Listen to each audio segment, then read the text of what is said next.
Hello friends, এমজে কিচেনে আপনাদের সবাইকে স্বাগত। আজকে আমি এই যে একটা কাঁচা কুমড়ো নিয়েছি, এই কুমড়োটা দিয়ে একটা রেসিপি তৈরি করব। তো চলুন দেখুন কি করে করছি। কুমড়োটাকে দেখুন আমি কেটে নেব, পুরো কুমড়োটা করব না, অর্ধেকটা করব। কেটে নিচ্ছি দেখুন কিভাবে। এই কুমড়োটার যে আমি বোকাটা ফেলে দেব কুমড়োর, আর যে ছিলকাটা আছে কুমড়োর একদম কচি ছিলকাটা শুদ্ধই আমি রান্না করব, ছিলকাটা ফেলবো না। দেখুন এই যে এই ছিলকাটা শুদ্ধই কাটছি গোট গোট করে। এইভাবে কুমড়োগুলোকে কেটে নেব। দেখুন কুমড়োগুলো সব কেটে নিয়েছি। এবারে আমি গ্যাস জ্বালিয়ে এই যে দেখুন, আর যে বোকাটা আছে ওটাকে আমি ভালো করে ধুয়ে নিয়েছি, বীজগুলো ফেলে নিয়েছি। এবার কড়াই বসিয়ে, কুমড়োটাতে বেশি তেল লাগে না তাই অল্প করে তেল দিলাম, একটা শুকনো লঙ্কা চিড়ে দিলাম, দিয়ে ছোটো চামচের 1 চামচ কালো জিরে দিয়ে দিয়েছি। এবার কুমড়োগুলোকে দিয়ে দিলাম, স্বাদ অনুযায়ী নুন দিয়ে দিলাম।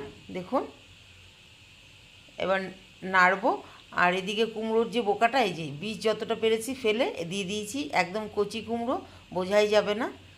আপনারা এভাবে করে দেখবেন, খেতে খুব ভালো লাগে, একদম মশলা ছাড়া রেসিপিটা এত সুন্দর খেতে। আপনারা না করে খেলে বিশ্বাসই করবেন না। আপনারা করে খাবেন বাড়িতে দেখে ভিডিওটা। এভাবে একদম সিম্পলভাবে রুটির সঙ্গে, ভাতের সঙ্গেও ভালো লাগে, রুটির সঙ্গেও ভালো লাগে। আপনারা রেসিপিটা বাড়িতে করবেন, কিছুই মশলা ছাড়া একদম রান্না এটা। বীজগুলোকে যতটা পেরেছি বেছে দিয়ে দিব এর মধ্যে, বোঝাই যাবে না। আমি বোকাটাকে এই জন্য বার করে নিয়েছি যাতে বীজগুলোকে ফেলে দিতে পারি, বীজগুলো থাকলে বটিটাতে ভালো লাগবে না। দেখুন এবার একটু সামান্য 1/2 চামচের মতো হলুদ গুঁড়ো দিয়ে দিলাম,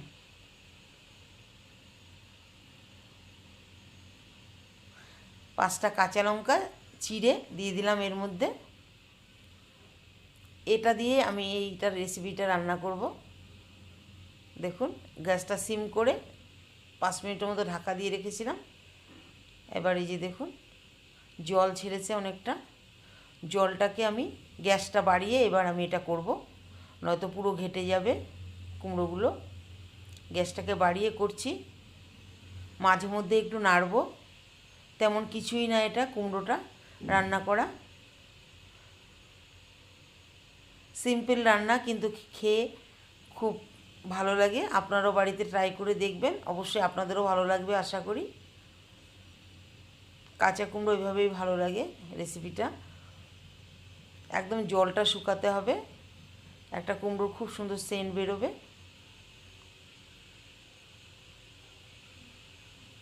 এই যে দেখুন জলটা অনেকটা কমে এসছে, বলা যায় জলটা টেনেই এসছে পুরো। দেখুন মাঝে মধ্যে নাড়তে হবে।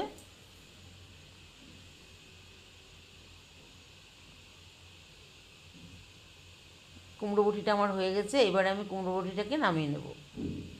দেখুন একটু জল নাই, খুব ড্রাইও হয়নি, একদম মাখা মাখা হয়েছে। এইভাবে আপনারা বাড়িতে ট্রাই করবেন, অবশ্যই কমেন্ট বক্সে কমেন্ট করে